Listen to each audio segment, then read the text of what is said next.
Soekarno pernah mengatakan seperti ini. Aku lebih menyukai anak muda yang ngopi sambil ngerokok, tapi membicarakan terkait negara, daripada anak muda yang kutu buku, tapi hanya mementingkan dirinya sendiri. Ya.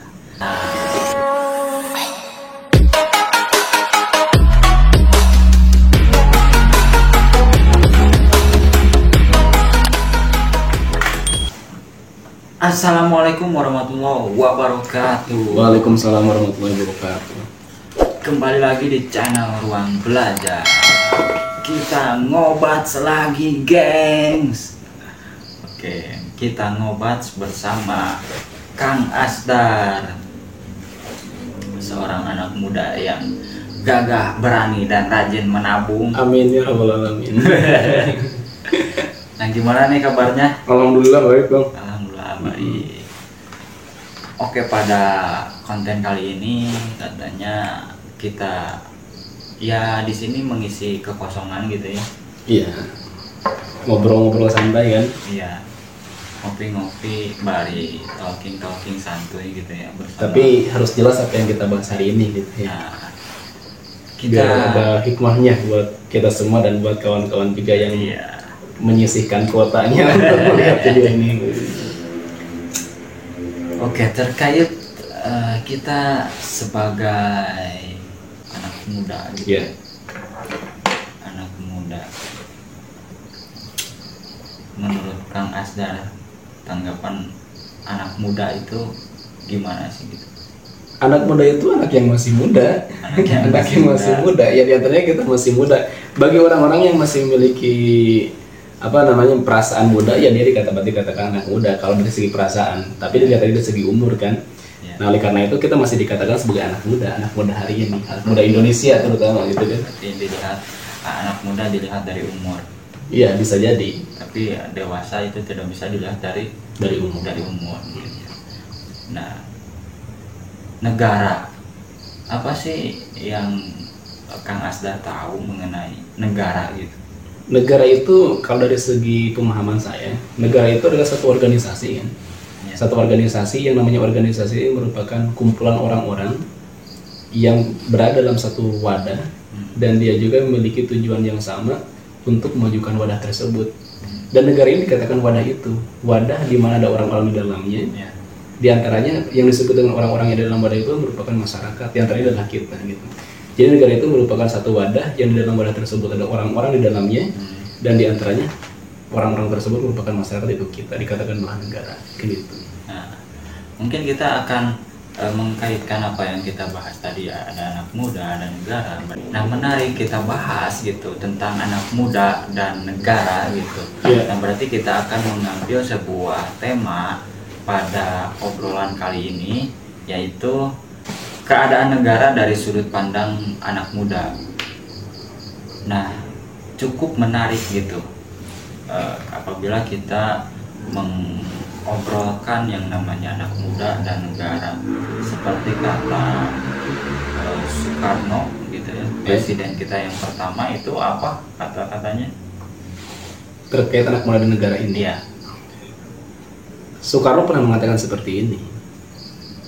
Aku lebih menyukai anak muda yang ngopi sambil ngerokok, tapi membicarakan terkait negara, daripada anak muda yang kutu buku, tapi hanya mementingkan dirinya sendiri. Ya. Nah, mungkin itu sebuah kata-kata yang memang sangat membekas gitu ya, daripada presiden kita yang pertama sebagai pemimpin bangsa ini dulu ya. Nah, kita selaku anak muda harus senantiasa mengobrolkan terkait tatanan negara kita gitu kan. Mungkin tapi harus gitu kan. Iya.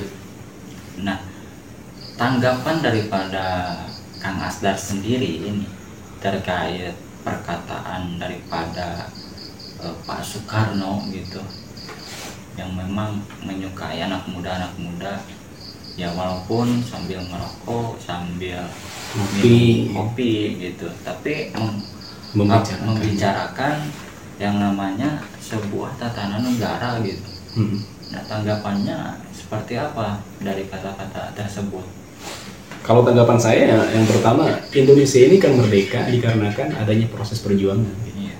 Dan proses perjuangan itu bukan hanya melibatkan satu ataupun dua orang saja. Bahkan yang namanya kemerdekaan Indonesia ini kan diambil diantaranya diraih dikarenakan adanya apa? Ada perjuangan dari dua golongan sebetulnya. Ada golongan muda dan ada golongan tua. Gitu.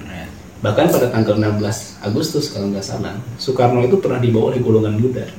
Agar apa? Agar mempercepat yang namanya proses kemerdekaan pada tanggal 17 Agustusnya. Nah, oleh karena itu, kalau kita melihat anak muda di Indonesia, itu memiliki peran yang sangat penting sekali terhadap kemerdekaan dan pembentukan negara ini. Karena memang ketika ingin dibentuknya satu negara itu diantaranya ada konstitusi dan sebagainya, itu diantaranya melibatkan anak muda untuk menuangkan pemikiran mereka. Zaman dulu misalkan ada Supomo, kemudian Muhammad Hatta, bahkan Bung Karno juga zaman dulu masih dikatakan berjiwa muda gitu ya, masih anak muda. Nah, oleh karena itu kata Bung Karno mengatakan, aku lebih menyukai anak muda yang ngobrol, ngopi, tapi membicarakan terkait negara, ketimbang anak muda yang kutu buku, hanya mementingkan dirinya sendiri. Artinya, anak muda itu bukan dilihat dari apa yang dia lakukan, bukan dilihat dari apa kebiasaannya, tapi dia dilihat apakah dia berdampak atau memiliki manfaat terhadap negaranya ataupun tidak. Gitu, salah satunya itu, kalau menurut saya. Bahkan ada satu quotes dari Soekarno sendiri mengatakan lagi kan seperti ini, beri aku 1000 orang tua, akan kucabut Semeru beserta akarnya. Tapi beri aku 10 pemuda, akan menggoncangkan dunia. Nah, gitu.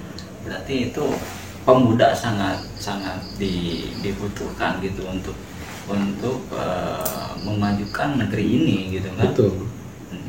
Dari sudut pandang sejarah mungkin itu ya, Bung Karno yang memang seorang proklamator hebat gitu ya. Dan itu sangat terakui sekali gitu di dunia.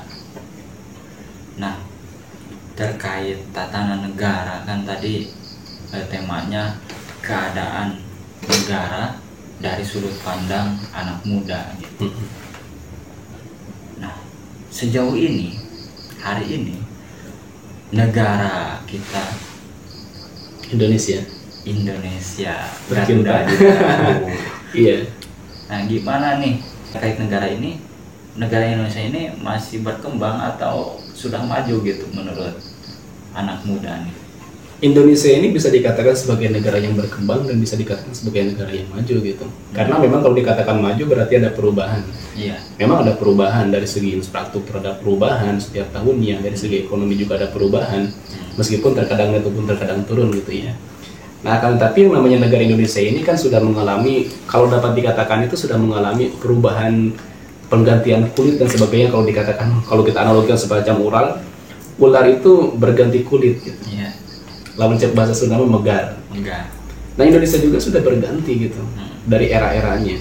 Dari awal mula kemerdekaan, kemudian masuk kita ke era Orde Lama, kemudian kita masuk ke era Orde Baru, dan hari ini kita berganti ketika tahun 1998 sampai sekarang berganti menjadi era reformasi. Nah, Indonesia sekarang sudah berubah.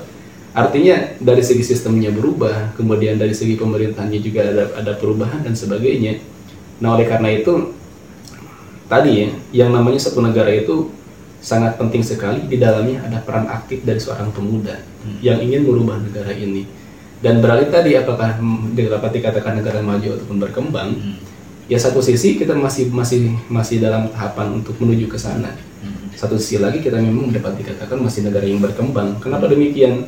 Ya, dikarenakan kalau dibandingkan dengan negara-negara yang maju di luar sana, di Eropa ataupun dibandingkan negara yang lain, ya kita masih ada hal-hal yang masih tertinggal dari segi ekonomi, dari segi pendidikan mungkin dan sebagainya, kan seperti itu. Nah, berarti kalau misalkan kita berbicaranya kenegaraan, nah berarti yang senantiasa berperan di dalam kenegaraan itu pasti ada yang namanya rakyat gitu, masyarakat. Itu kan menjadi sekumpulan, dikatakan organisasi apabila lebih dari sekumpulan orang, lebih dari 2 gitu kan, lebih dari 2 kan, ini melingkupnya rakyat. Kita sebagai masyarakat berbicara mengenai kenegaraan, otomatis memiliki sekte-sekte ataupun sistem kenegaraan di kita itu kan dikatakan demokrasi gitu kan. Iya. Nah tentunya untuk memajukan daripada negara ini seperti tadi Kang Asdar katakan, dari sistem pendidikan, sistem ekonomi, sistem mungkin dikatakan tata kelola kepemerintahan dan lain sebagainya. Nah, menurut Kang Asdar sendiri selaku anak muda, dari sistem pendidikan terlebih dahulu lah kita bahas nih gimana. Boleh ya. Itu merupakan dasar daripada kita sebagai generasi muda, diawali dari yang namanya pendidikan. Karena dengan pendidikan kita setidaknya terdidik bagaimana kita menumbuhkan rasa kecintaan kita terhadap negeri ini, dan ditunjang dengan yang namanya edukasi daripada pendidikan itu sendiri gitu. Nah, seperti apa nih sistem pendidikan yang ada di Indonesia sekarang nih? Jadi kan yang namanya pendidikan itu diantaranya merupakan amanat dari undang-undang juga. Undang-undang mengatakan diantaranya mencerdaskan kehidupan bangsa. Dan salah satu proses untuk mencerdaskan kehidupan bangsa itu diantaranya harus ada pendidikan. Dan kalau kita berkaca ke negara-negara luar, memang mereka sudah maju gitu, secara pendidikannya sudah maju dan sebagainya. Dan Indonesia juga hari ini sudah mengarah ke sana. Apa diantaranya? Diantaranya ada perubahan terkait kurikulum pendidikan dan sebagainya. Hari ini kan kita menggunakan kurikulum 2013. Diantaranya dalam kurikulum 2013 itu lebih erat kepada pendidikan karakternya juga. Kenapa demikian? Ya mungkin kalau kita melihat dari segi pendidikannya, kalau dalam segi keagamaannya kan dikatakan dengan al-akhlaku fawqal ilmi. Akhlak itu berada di atas ilmu gitu kan. Jadi yang paling penting kita bangun hari ini, fondasi awalnya sebetulnya bukan memberikan ilmu kepada anak-anak di daerah atau anak-anak Indonesia itu, tapi bagaimana anak Indonesia itu yang pertama punya akhlak terlebih dahulu. Karena dengan punya akhlak ya kita insya Allah akan mendapatkan ilmu. Tapi tidak semua orang yang punya ilmu dia punya akhlak gitu kan. Contoh misalkan banyak yang koruptor, banyak yang korupsi, dia dapat dikatakan punya ilmu dari segi pendidikan, tapi dengan dia melakukan koruptor dan korupsi itu berarti dia tidak mempunyai akhlak gitu. Nah, sistem pendidikan di Indonesia diantaranya dengan adanya kurikulum yang baru 2013 itu lebih mengarah kepada sistem pendidikan yang lebih mengedepankan yaitu pendidikan karakter gitu. Pendidikan karakter, berarti mengedepankan akhlak gitu ya? Iya, perilaku dan sebagainya. Nah, terus hari ini gitu capaian daripada pendidikan karakter itu sendiri seperti apa?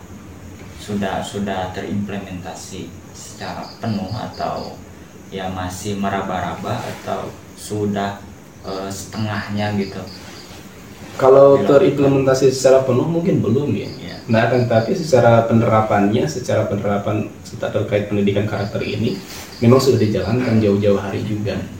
Nah, kalau kita melihat bagaimana karakteristik pendidikan di Indonesia, terutama anak-anaknya, ya memang harus dapat dikatakan lebih digenjot lagi, dapat dikatakan lebih diperkuat lagi dari segi akhlak tadi. Ya tadi itu selain kita memberikan ilmu kepada peserta didik, kepada anak-anak didik kita di Indonesia, tapi harus didasari terlebih dahulu di akhlak-akhlaknya itu. Akhlak, berarti yang lebih utama akhlak gitu ya. Dari segi pendidikan di kita itu ya. Karena kan mungkin gitu dikatakan kenapa akhlak terlebih dahulu gitu, karena setiap orang yang mempunyai akhlak pasti mempunyai ilmu, tapi orang yang mempunyai ilmu belum tentu dia itu mempunyai akhlak baik gitu kan. Nah, terus berarti itu terkait sistem pendidikan yang ada di Indonesia. Nah, menarik sekali kita bahas gitu mengenai sistem pendidikan ini. Nah, terkait keadaan sekarang gitu kan, adanya daring gitu. Nah, menurut Kang Asdar sendiri gimana tuh? Sebetulnya dengan keadaan daring hari ini ya, satu sisi itu dia dapat dikatakan sebagai problem juga untuk pendidikan di Indonesia. Apa problemnya? Problemnya ya guru ataupun tenaga pendidik tidak secara langsung bertatap muka dengan peserta didik. Karena apa? Karena memang salah satu yang memang menjadikan faktor untuk keberhasilan pendidikan itu ada hubungan secara secara emosional antara guru dengan murid. Ya salah satunya harus bertemu. Tapi kan harinya terhalang dengan adanya pembelajaran secara virtual dan sebagainya. Nah, hal itu bisa sebetulnya yang satu sisi bisa berdampak negatif juga, tapi satu sisi juga berdampak positif. Positifnya apa? Positifnya kalau menurut saya, Indonesia itu ketika kita menggunakan pembelajaran dengan cara virtual seperti ini, ya otomatis di sana anak-anak akan lebih mengenal terhadap teknologi juga. Ya minimal mereka tahu lah bagaimana dia masuk ke Google Chrome, kemudian bagaimana dia menggunakan Zoom Meeting dan sebagainya. Karena memang di negara-negara yang modern di luar sana, ya pembelajaran itu hari ini bahkan tidak di ruangan kelas gitu kan. Ada yang memang di luar ruangan kelas, ada yang memang tidak bertemu secara langsung. Dan dengan adanya corona ini sehingga sistem pembelajaran dirubah seperti itu, satu sisi menguntungkan kepada Indonesia. Menguntungkannya apa? Anak-anak lebih melek terhadap teknologi, mungkin seperti itu. Tapi ada hal yang negatifnya juga. Salah satunya tadi, guru tidak dapat secara langsung bertemu dengan anak-anak peserta didik, tidak ada hubungan secara emosional, secara psikologis dan sebagainya, sehingga mungkin ada hal-hal yang memang ada dampak baik dan ada dampak buruknya juga. Mungkin dari dampak baiknya bisa melalui teknologi gitu Iya. Kalau misalkan secara buruknya mungkin mengenai akhlak gitu kan, karena itu terkait dengan psikologi, mungkin kurangnya hubungan emosional dengan guru, kurang ya tingkah laku dari anak itu tidak terpantau mungkin kalau misalkan sistem pembelajarannya seperti itu ya. Iya. Bisa dikatakan seperti itu atau tidak? Iya, seperti itu. Nah itu mungkin terkait pendidikan yang ada di kita gitu kan. Nah terus mengenai sistem ekonomi nih, gimana nih sekarang tahun 2021 dengan adanya ya keadaan Indonesia seperti ini, ya masih dikatakan masih belum sempurna terhindar dari yang namanya COVID-19 ini gitu. Iya, Indonesia kan hari ini kalau dari segi ekonomi dapat dikatakan terimbas juga dari adanya virus COVID ini kan. Ya otomatis berdampak kepada masyarakat, terutama kepada perekonomian yang ada di masyarakat itu sendiri gitu. Tapi yang menarik hari ini dari yang perlu kita kaji hari ini bersama-sama, baik itu oleh teman-teman mahasiswa ataupun teman-teman yang lainnya, ada salah satu fakta yang terjadi di lapangan ketika memang berbicara terkait ekonomi masyarakat semakin menurun dengan adanya pandemi ini. Tapi tercatat kekayaan pemerintah atau pejabat ini semakin meningkat gitu. Kan itu menjadi problem juga. Nah itu menarik, nanti kita diskusikan di lain waktu kalau terkait itu. Tapi kalau kita berbicara terkait ekonomi hari ini di Indonesia, dengan adanya COVID-19 ini ataupun Corona ini, ya otomatis terdampak juga di negara kita gitu. Bahkan banyak sekali misalkan di pabrik-pabrik ada yang teman-teman di PHK, kemudian dengan berjualan dengan adanya kebijakan PPKM juga menjadi terhalang dan sebagainya. Para pedagang diantaranya agak terhalang dan sebagainya. Jadi secara perekonomian di negara kita dengan adanya COVID hari ini ya memang berdampak juga gitu, terdampak juga. Nah itu mungkin dampak daripada keadaan gitu kan. Nah melihat dari sudut pandang sebagai anak muda sendiri gitu, melihat daripada sistem kepemerintahan terkait ekonomi ini seperti apa sih gitu? Maksudnya? Itu kan tadi dibahas itu sudut pandang dari keadaan gitu, keadaan sekarang itu kan dampak daripada COVID gitu kan. Nah terkait sistem sendiri gitu secara utuh tanpa adanya dilihat daripada keadaan gitu, sistem ekonomi yang ada di Indonesia sendiri yang dikelola oleh pemerintah itu seperti apa sih? Maksudnya sistem perekonomian dari sistemnya, cara yang digunakan untuk mengembangkan atau memajukan daripada ekonomi Indonesia ini yang dilakukan oleh pemerintah itu sejauh mana gitu? Ya salah satunya diantaranya pemerintah hari ini mencoba membangun lagi infrastruktur jalan, diperbaiki ke setiap wilayah-wilayah gitu. Dan saya rasa itu merupakan hal positif juga. Kenapa? Karena memang ketika jalan diperbaiki ke wilayah-wilayah, ya otomatis ada perkembangan juga dari segi ekonomi dari masyarakat. Misalkan sebagai contohnya, ketika seorang petani di daerah Cianjur dia ingin menjual hasil panen kebunnya misalkan ataupun tanamannya yang sudah dia tanam ke perkotaan, dengan adanya infrastruktur jalan yang lebih bagus lagi, ya otomatis akses mereka untuk sampai ke perkotaan itu akan lebih mudah. Nah, sehingga diantaranya akan berdampak terhadap perekonomian juga kalau dilihat dari segi sana mengenai perekonomian ini. Tapi yang namanya pemerintah ini juga kan diantaranya untuk dari segi perekonomian